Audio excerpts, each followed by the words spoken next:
Hello all of you. ఒక interesting video ఇది, ఖచ్చితంగా చివరిదాకా చూడండి. అండ్ షార్ట్ వీడియో ఇది. పేరెంట్స్, స్టూడెంట్స్, స్టాఫ్ అందరూ చూడండి. ఎందుకంటే సపోజ్ మీకు ఈ ఇష్యూ మీకు పనికి రాకపోవచ్చు స్టాఫ్గా. ఎవరైనా స్టూడెంట్స్ గైడ్ చేసేప్పుడు ప్రాపర్గా గైడ్ చేయాలి కదా. మీ దగ్గరికి వచ్చారు కదా అని పనికిరాని విషయాలు మీరు గైడ్ చేస్తే ఎలా, లేదా రాంగ్ డైరెక్షన్ ఇస్తే ఎలా? సో స్టాఫ్ కూడా తెలుసుకోండి. స్టూడెంట్ సిఏ ఫౌండేషన్ 3 సార్లు ఫెయిల్ అయింది.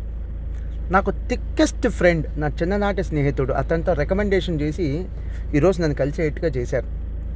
సో నా ఫ్రెండ్ ఫోన్ చేశాడు, ఇట్లా ఫలానా స్టూడెంట్ వాళ్ళ ఫాదర్ నేను కలుస్తారు అని.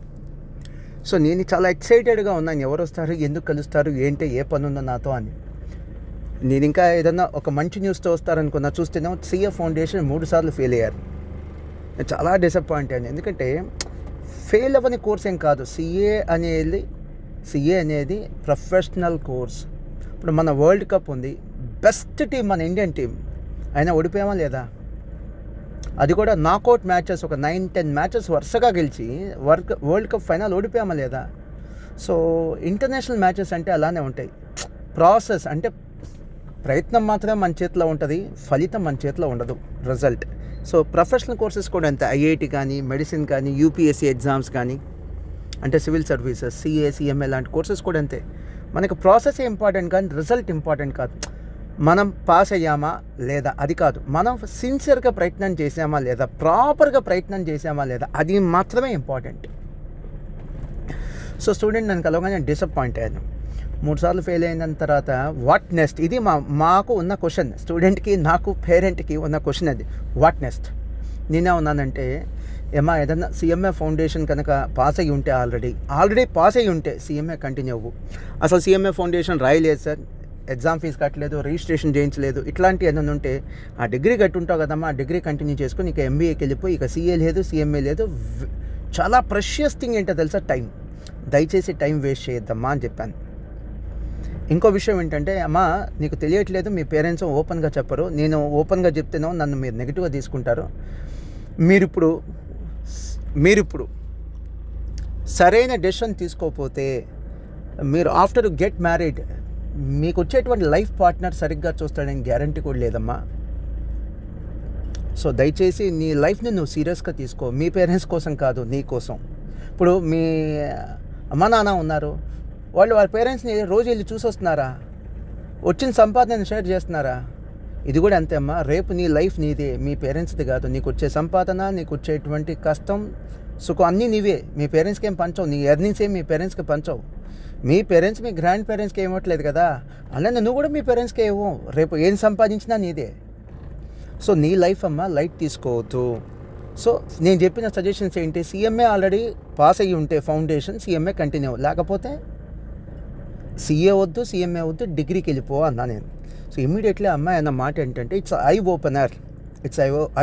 నేను సిఏ చేయాలనుకుంటున్నాను సార్, కంటిన్యూ చేయాలనుకుంటున్నాను సార్. ఎందుకు రా అమ్మా? నేను నిజంగా షాక్ అయ్యా. సార్ ఇంతవరకు అసలు నేను సీరియస్గా తీసుకుందే ఉంది sir. First attempt time pass కోసం ఎగ్జామ్ రాశాను, ఇంట్లో పేరెంట్స్ కోసం, అటెండెన్స్ కోసం కాలేజ్ వచ్చినట్టు వచ్చాను, నేను టైం పాస్ కోసం రాశాను.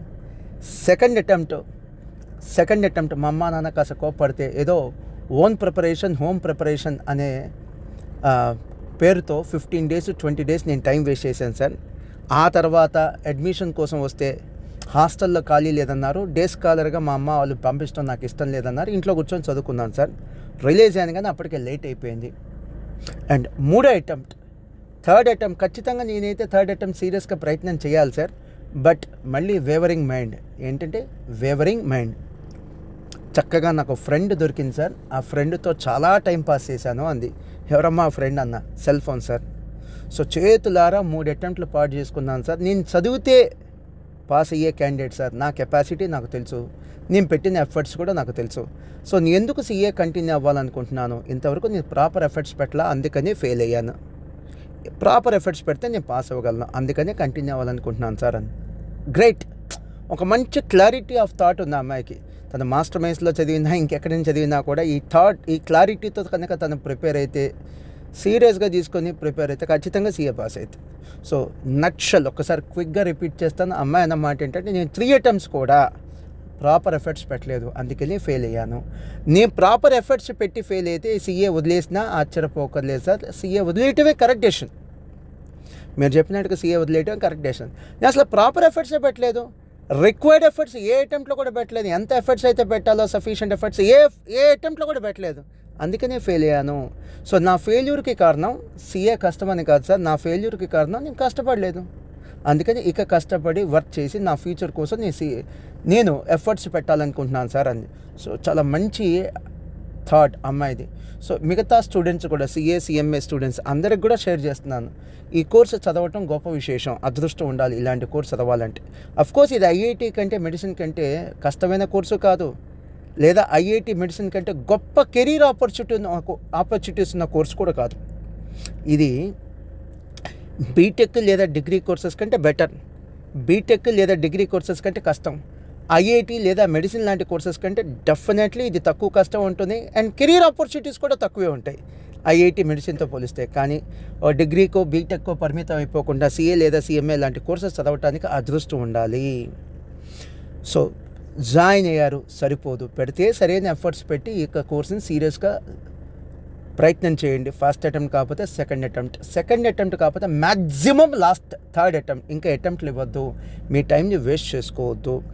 ఓన్లీ 2 things, పెడితే సరైన ఎఫర్ట్స్ పెట్టండి, సీరియస్గా చదవండి, పాస్ అయ్యి వెళ్ళిపోండి, లేకపోతే వేరే కోర్సెస్కి వెళ్ళిపోండి, కానీ మీ విలువైన వాల్యుబుల్ టైంని మాత్రం వేస్ట్ చేయొద్దు.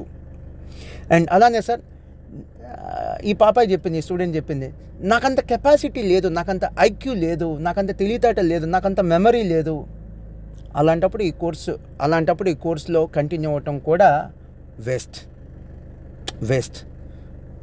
మీకు మంచి కెపాసిటీ ఉండి ప్రాపర్ ఎఫర్ట్స్ పెట్టలేదు, సఫిషియంట్ ఎఫర్ట్స్ పెట్టలేదు, ఫెయిల్ అయ్యారు. మీరు ఆలోచించుకోండి, ఎఫర్ట్స్ పెడతానంటేనే అంటే కష్టపడతానంటే కంటిన్యూ అవ్వండి, లేకపోతే వద్దు. సార్ నాకు ఐక్యూ లేదు, తెలివితేటలు లేవు, నాకు అంత దేవుడు అంత తెలివితేటలు ఇవ్వలేదు సార్, నో ఇష్యూ. మీకేదో స్కిల్ సెట్ ఉంటుంది, అది ఐడెంటిఫై చేయండి, ఇంకో రంగంలో ఇంకో కెరీర్లో షైన్ అవ్వండి. ఇంకా ఈ సిఏ సిఎంఏ లాంటి కోర్స్ కూడా కంటిన్యూ అవ్వద్దు. ఆల్ ద బెస్ట్ నాన్న, థ్యాంక్ యూ వెరీ మచ్.